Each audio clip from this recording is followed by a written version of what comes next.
Hey everyone, it's me again. I am sitting in the parking lot of Target.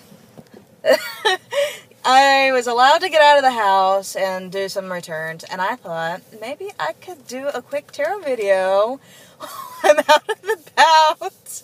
I'm sorry about this. I'm not usually like this. I'm really not. I'll sit in my house and try to have the babies screaming, fuss and carry on with the tarot video in the background. I am so sorry. I'm not going to have any visual references for what I'm going to talk about today. And my camera is sitting on a thing of returns that I'm going to return to Target too as well. Oh man, let me turn off the car for a second. It's hot, and maybe I could try to get this concept going really quick. I'm sorry I don't have any tarot cards on me to talk about this reference that I'm going to be talking about today. It's August 7th, it's a Sunday, and it's a day after Kelly Truth and Story's live chat, one of those live chats that she has. And if you're not on her live chat list, and you're into tarot, it's Saturdays at 4 o'clock. And if you miss it, it's something that you could rewatch later, and it's perfectly fine. But I've noticed it's getting a little hot in here. It's like 90 degrees outside, and I'm talking in a car about this concept, and it's probably not a short video. But I've noticed that a lot of people on the live chat, even some of the more experienced tarot readers on the live chat, and it's not necessarily just the beginners, but a lot of the experienced people in the live chat, I'm sorry, it's a little hot. A lot of people on the live chat are having questions about the court cards. I'm going to go on, really? Intriguing. It seems to be a common thing. I have problems with the court cards too, don't get me wrong. But I'm like, it's kind of interesting that everybody seems to have a common thing that they're having problems connecting with the court cards and what that means. So, I'm sorry I don't have any visual references, but what I'm going to talk about is something I kind of mentioned in passing in the opening of the key spread video that I did, and I'm not proud of ranting on the opening of the key spread video, but this is a good concept to talk about. It was viewing the court cards as verbs, adverbs, and nouns. And I kind of said that in passing in the opening of the key spread video, if you watch it, and I might link it down below, I might not, I don't know. But it's on my channel. Opening the key spread, I mentioned it in passing. But, so I'm going to talk about a concept of court cards being verbs, adverbs, and nouns.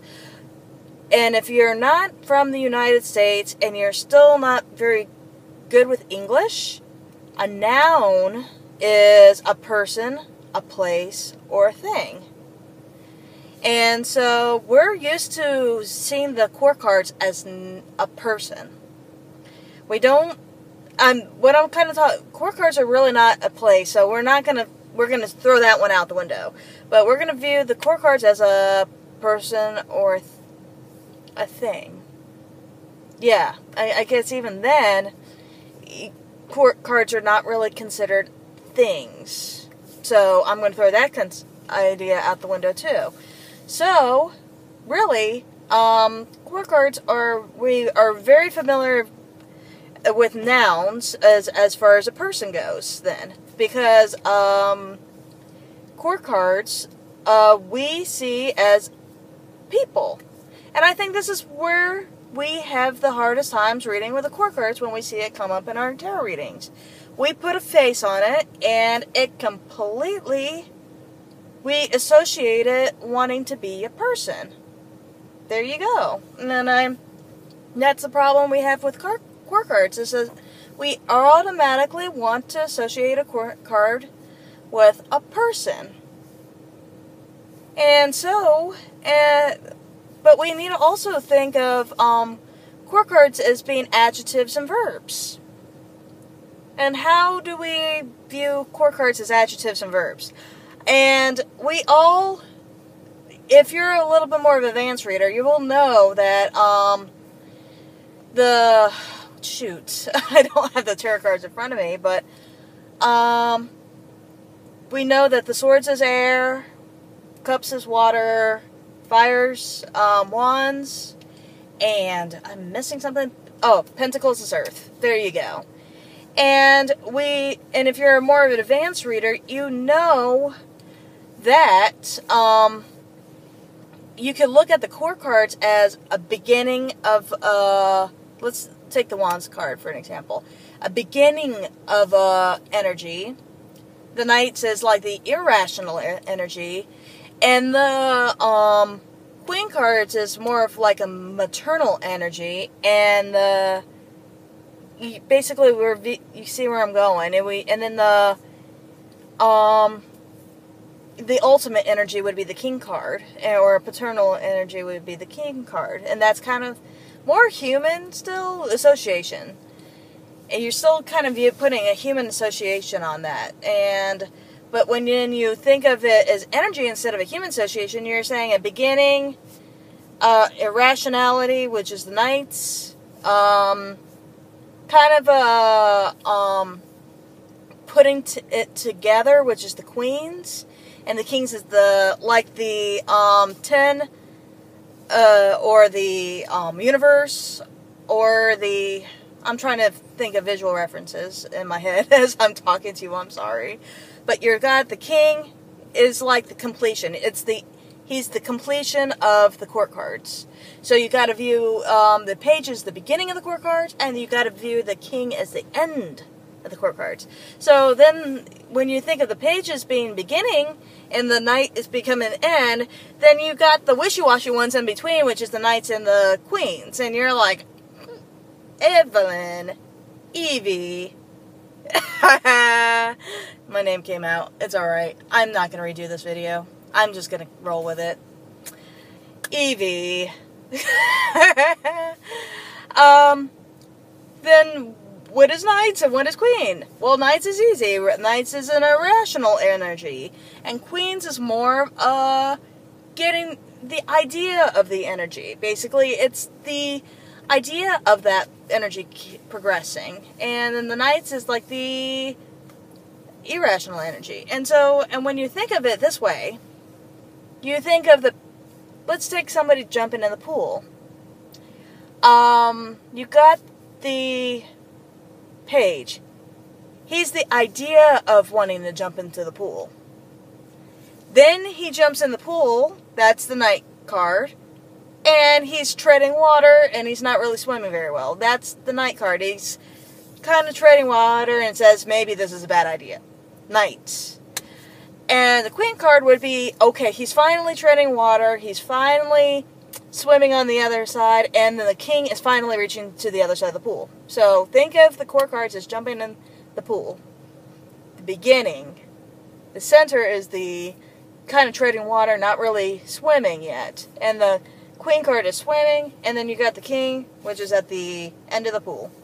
It's easier to see it visually in the Prismus Tarot, because it's a sequence card deck. The Prismus Tarot, if you don't own it, get it. But, if you are familiar with at least the imagery of the Prismus Visions Tarot, you know it's a sequence deck. It has a very beautiful sequence mural. And it starts with a beginning, and it starts with a end. And so, when you're viewing if you could look up the images, you will understand what I'm talking about. But, view it as, you see the, aces is the beginning, the 10 is almost the end, and then you get into the pages. He's the beginning of the court cards. And then you got the king card. He's the end. There you go. So, you already are viewing the core cards as a kind of an action. And then you got an adverb. And if you're not familiar with the English language, an adverb is a descriptive something. I'm describing something. So, I'm describing a person, place, or thing. Basically, that's an adverb. It's a descriptive word. So, let's say I put down an ace of swords, and then I got a page. Hold on one second. My phone has one of those Bluetooth things. I'm sorry.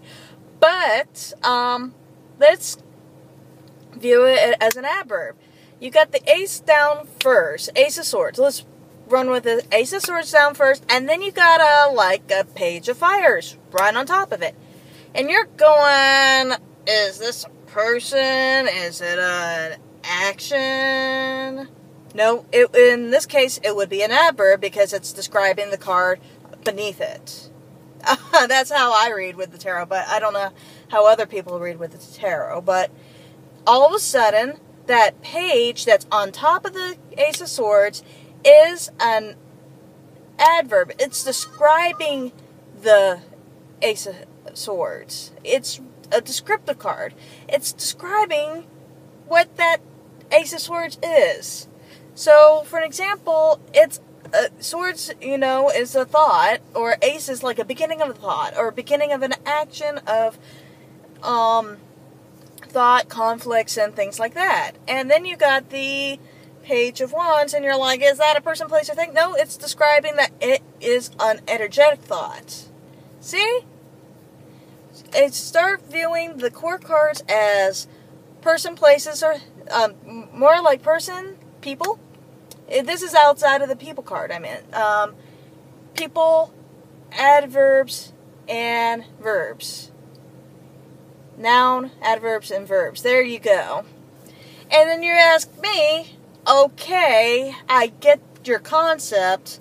What kind of tarot text is out there that kind of describes these kind of adverbs and verbs? I already mentioned the Prism's Tarot is a sequence spread, so it's already set up the concept I'm talking about. And then if you still have a hard time with it, and you don't have a Prism's Tarot, and you're like, you just don't have that Prism's Tarot, and it's just kind of one, and you also know that Prism's Tarot is one of a kind. It's not going to be, there's no other decks that I know of yet that is a sequence deck like the Prism's Tarot. So, you say to me, what other tarot cards are out there that are kind of exploring on some of these concepts that you're talking about? Let's take another system of the same Rider-Waite system or a Thoth system.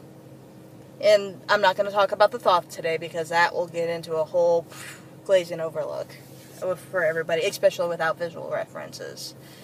So, for the Rider-Waite system, you could still have like the Handel Tarot, which is kind of a cross between a Thoth and a Rider-Waite deck. And the court cards are archetype cards. I find it easier for me to read with the archetype cards for the court cards instead of a little young man with a sword going and another guy holding a cup going and things like that. So I find the archetype court cards are actually easier to read with. And I think the Tarot of Delphi, I'm not sure, I don't have it. I'm not sure. But I think it's an archetype deck. Kind of where they use Greek mythology and Roman mythology, mostly Greek mythology, I think. And they archetype the cards into what it is. So you could get an archetype deck or a deck with archetypes and of the Rider-Waite-Smith system, and so you could go with archetype decks. I guess that's what I'm trying to go at. You could go and get an archetype deck, and it doesn't really have a, it's kind of like more of a description card. It might still have a person there, like the Handel Tarot has like a Kali, Wonka. No, it doesn't have Wonka Tonka. It has Old Man. It's basically Wonka Tonka, but and then you got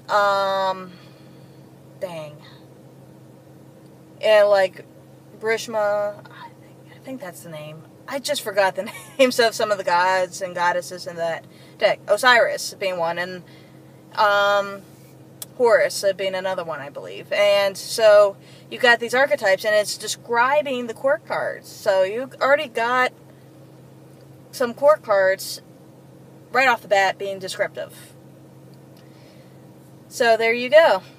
I kind of wanted to be a food for thought for somebody or some people who are having hard times with the court cards, I meant.